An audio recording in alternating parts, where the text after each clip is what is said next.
यार एक और सवाल आज हम देखने वाले हैं जो जेई मेंस 2025 मतलब इसी साल में ये सवाल पूछा गया है इंटीग्रेशन का। काफी अच्छा सवाल है यार, ये इंटीजर टाइप में सवाल आपका आ रखा है। ठीक है, एप्लीकेट में पूछ चुके हैं ये वाला सवाल, जिसको हम सेशन 2 के नाम से भी जानते हैं। ठीक है ना, सेशन 2 में ये पूछ चुके हैं सवाल आपसे। ठीक है, बड़े अच्छे से इंटीग्रेशन दिए हैं, दो दो, इसका भी इंटीग्रेशन करना है, इसका भी करना है। इसकी वैल्यू 2 पाई प्लस एल्फा आएगी और एल्फा मुझे रिपोर्ट करना है कि क्या होगा अपने इंटीजर में। ठीक है, ये निकालना है। तो मैं कह रहा हूँ यार पहले मैं इसका इंटीग्रेशन कर लेता हूँ। किसका? इसका। 0 से पाई बाई 4, 0 से पाई बाई 4 साइन के अंदर मॉड में 4x माइनस पाई बाई 12, इसका इंटीग्रेशन कर दे रहा हूँ मैं अलग से। और उसके बाद मैं किसका इंटीग्रेशन करूंगा? 0 से पाई बाई 4, इसका इंटीग्रेशन कर दूंगा यार। अब मैं जब इन दोनों का इंटीग्रेशन जब मेरा हो जाएगा फिर मेरा आंसर पूरा आ जाएगा कंप्लीटली। तो पहले सॉल्व कर लेता हूँ इन दोनों को। ठीक है ना, इसको I1 बोल देता हूँ, इसको I2 बोल देता हूँ मेरे दोस्त। बताओ कोई दिक्कत वाली बात तो नहीं है? अगर मैंने इसको सॉल्व कर लिया इन दोनों को तब मेरा काम बन जाएगा। उससे पहले आप एक बार खुद से ट्राई भी कर लीजिए सवाल को, उसके बाद ही आगे वीडियो प्रोसीड करना। उम्मीद करता हूँ आपने कम से कम एक ट्राई तो इस सवाल में दिया होगा अपना। आइए देखते हैं कैसे करना है इसका सवाल सर। आइए देखते हैं कैसे करना है। तो यार सिंपल सा दिया है इसमें, 0 से पाई बाई 4 साइन के अंदर ही है। मेरा मन कर रहा है उस पूरे को अंदर वाले को टी ले लूँ यार। अंदर वाले को अगर मैं टी ले लूंगा तो मेरा क्या हो जाएगा हिसाब किताब? टी अगर मैंने ले लिया 4x माइनस पाई बाई 12, तो डी टी की वैल्यू कितनी आ रही है? 4x की वैल्यू क्या है? डी एक्स हो गया, और ये कॉन्स्टेंट था 0 हो गया। सही है, तो डी टी की जगह मैं क्या लिख दूंगा? मतलब डी एक्स की जगह क्या लिख दूंगा? D T upon 4। D T upon 4 is equal to D X. सही है, कोई मसला नहीं है इसमें। ठीक है, तो मेरा आई क्या चेंज हो जाएगा? आई चेंज हो गया, लिमिट भी चेंज हो जाएंगी। जब मैं एक्स 0 डालूंगा तो टी की वैल्यू माइनस पाई बाई 12 आ गई, माइनस का पाई अपॉन 12।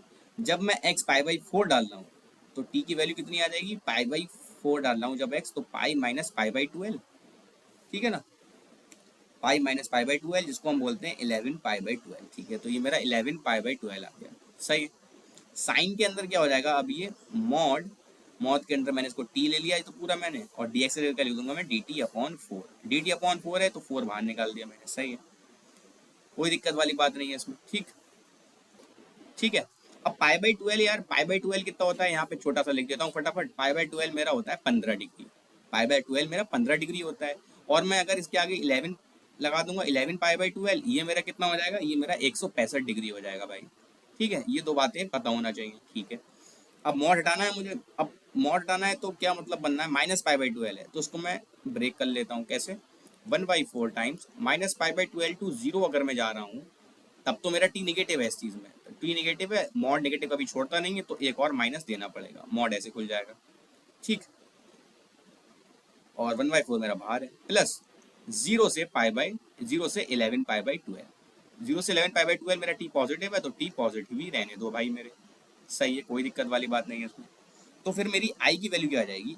देखता हूँ, घिचपिच तो नहीं हो रही है। तो आई देख लेते हैं फिर क्या होगा। आई मेरा 1/4, साइन के अंदर ये माइनस का कुछ होता है तो साइन माइनस बाहर निकाल देता है, तो ये आ गया minus pi by 12 to 0 sine T D T. बताओ यार, प्लस 0 से 11 pi by 12 sine T D T का इंटीग्रल। सही है।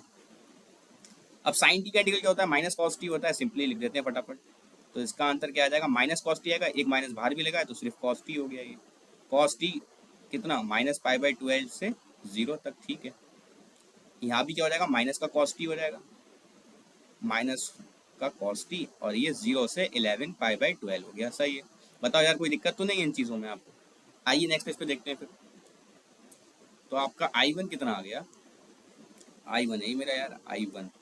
ठीक है, I1 चल रहा है ये। I1 क्या आ गया? 1/4 टाइम्स, I1 आ गया आपका 1/4 times cos T minus pi by 12 to 0, minus pi by 12 to 0, plus minus बाहर निकाल देता हूँ उसका, तो मेरा क्या आ जाएगा? कॉस टी 0 से लेके 11 पाई बाई 12। सही, कोई दिक्कत वाली बात इन चीज़ों में आपको नहीं होना चाहिए। ठीक है, तो ये क्या आ गया? 1/4 टाइम्स, अपर लिमिट डालूंगा कॉस 0 1 होता है, माइनस लोअर लिमिट डालूंगा तो कॉस के अंदर minus pi by 12, minus pi by 12 लिखो या फिर 3 पाई बाई 12 लिखो, कोई दिक्कत नहीं है, क्योंकि कॉस के अंदर माइनस बाहर नहीं निकलता है, कॉस के अंदर से माइनस बाहर नहीं निकलता है। ठीक है, माइनस इसमें डालूंगा तो क्या हो जाएगा? Cos 11 pi by 12 minus cos 0, cos 0 1 होता है। सही है, अंदर जाएगा माइनस माइनस प्लस हो जाएगा, ये 2 हो गया मेरा, सिंपली 1 और 1 2 हो गया, माइनस का कॉस पाई बाई 12 और माइनस का कॉस 11 पाई बाई 12 है। अब 11 पाई बाई 12 को लिख दूंगा मैं 12 पाई माइनस पाई, 11 पाई होता है, डिवाइड बाई 12। ठीक है, करना क्या चाह रहा हूँ आप समझ रहे होंगे बात को मेरी। तो ये क्या हो जाएगा, कॉस के अंदर pi minus pi by 12, cos के अंदर pi minus theta, cos pi minus theta आपका माइनस का कॉस थीटा होता है मेरे दोस्त, ठीक है ना। थीटा क्या है, कॉस पाई बाई 12 है मेरा, तो ये माइनस का कॉस पाई बाई 12 लिखा है ये चीज़ मेरी, और बाहर एक माइनस लगा है, तो I1 की वैल्यू सिंपली मेरी क्या आ जाएगी, 1/4 times 2 minus cos pi by 12, और माइनस एक बाहर लगा है और इसका भी माइनस है, तो ये प्लस कॉस पाई बाई 12 हो गया मेरे दोस्त। बताओ यार कोई मसला तो नहीं बैठ रहा है इसमें आपका, ठीक है। तो ये 2/4 आंसर आ गया, 2/4 को 1/2 बोलते हैं प्यार से हम, तो 1/2 इसका फाइनल आंसर आ गया मेरे दोस्त, सही है। I1 तो निकाल लिया, अब I2 पे आ जाते हैं, ठीक है ना, थोड़ा सा लेंदी है, I2 निकाल लेते हैं फटाफट। अब I2 ये है मेरे पास, ठीक है, I2 ये है, आइए I2 देख लेते हैं फटाफट यहाँ पे, आसान सा है I2 तो आसान सा है। I2 क्या दिया है आपको, 0 से π/4, greatest integer of 2 sin x, greatest integer है भाई ध्यान रखना।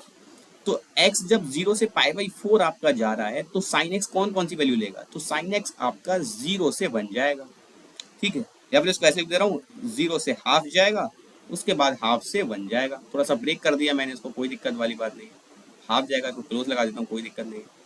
तो 2 sin x कहाँ से कहाँ जाएगा, 2 sin x आपका जाएगा, ठीक है, तो 2 sin x कहाँ से कहाँ तक हो जाएगा आपका, डबल कर दूंगा, तो 0 का डबल तो 0 ही होगा, और ये 1 हो गया, यूनियन 1 से 2 हो गया, ये सही है। तो कोई दिक्कत वाली बात नहीं, 2 sin x को ऐसे कर दे रहा हूँ मैं, इसकी वैल्यू 0 से 1 आएगी जब मेरा x कहाँ से कहाँ तक होगा, 0 से 30 होगा, 0 से 30 के बीच में इतना आता है, और उसके बाद 1 से 2 कब आएगी, जब मेरा x, ये कब आएगी, जब मेरा x 0 से π/6 तक जाऊंगा, मतलब 30 डिग्री तक जाऊंगा, और ये कब आएगा, 1 से 2 के बीच में कब आएगा, जब मैं 60 से कहाँ तक जाऊंगा, 60 से π/4 तक जाऊंगा, ठीक है, ये तब आएगा। आइए नेक्स्ट पेज पे चलते हैं फटाफट, ठीक है। तो 2 sin x, तो I2 मेरा क्या है, I2 मेरा है 0 से π/4, greatest integer of 2 sin x है। इसको मैं समझ में आ गया है कि इसकी वैल्यू कहाँ से कहाँ तक आएगी, इस पूरे की वैल्यू आपकी 0 से 2 तक आ रही है इसकी वैल्यू, तो मैं इसको ब्रेक कर दूंगा 0 से 1 में और 1 से 2 में। तो 0 से 1 कब मिलेगी, जब मैं 0 से π/6 जाऊंगा, और π/6 से π/4 जब मैं जाऊंगा तब इसकी वैल्यू 1 आ रही है, ग्रेटेस्ट इंटीजर की, यहाँ पे 1 आ रही है वैल्यू, और यहाँ पर 0 आ रही है मेरे दोस्त। 0 का इंटीग्रल करूंगा तो 0 ही आ जाएगा मेरे भाई, और 1 का करूंगा तो x आ जाएगा, और प्लस है यहाँ बीच में, ठीक है, π/6 से π/4, ठीक है। 45 में से 30 घटाना है, ये 45 है और ये 30 है, 45 में से 30 घटाऊंगा तो 15 मिलेगा, 15 को हम लोग बोलते हैं प्यार से π/12, ठीक है, π/12 आ गया I2 आपका। अब आपको निकालना क्या है, आपको निकालना है 24 टाइम्स ये चीज़, 24 टाइम्स I1, क्वेश्चन में क्या दिया है आपको। आइए नेक्स्ट पेज पे देख लेते हैं, कोई दिक्कत वाली बात नहीं, पेज बहुत है, ठीक है। तो आपको क्या निकालना है, 24 टाइम्स I1 प्लस I2 की जो आपकी वैल्यू है वो आपको 2π प्लस एल्फा मिल रही है, तो आपको एल्फा बताना है क्या होगा, फिर से देख लेते हैं एक बार। 24 टाइम्स ये जो, इसको मैंने I1 बोला था इसके इंटीग्रल को, इसको I2 बोला था, तो वो 2π प्लस एल्फा आ रही है, 2π प्लस एल्फा आ रही है। तो 24 टाइम्स I1 की वैल्यू कितनी आ गई आपकी, I1 की वैल्यू आई है आपकी 1/2, I1 की वैल्यू आपकी आई है 1/2, और I2 की वैल्यू कितनी आई है आपकी, I2 की वैल्यू आई है आपकी π/12 आई है मेरे दोस्त। बताओ यार कोई दिक्कत तो नहीं है इसमें, ये 2π प्लस एल्फा हो गया, अंदर जाएगा 24 तो ये 12 हो जाएगा, और ये 2π हो गया, is equal to 2π plus alpha, 2π cancel हो गया मेरे दोस्त, एल्फा की वैल्यू 12 आ गई आपकी।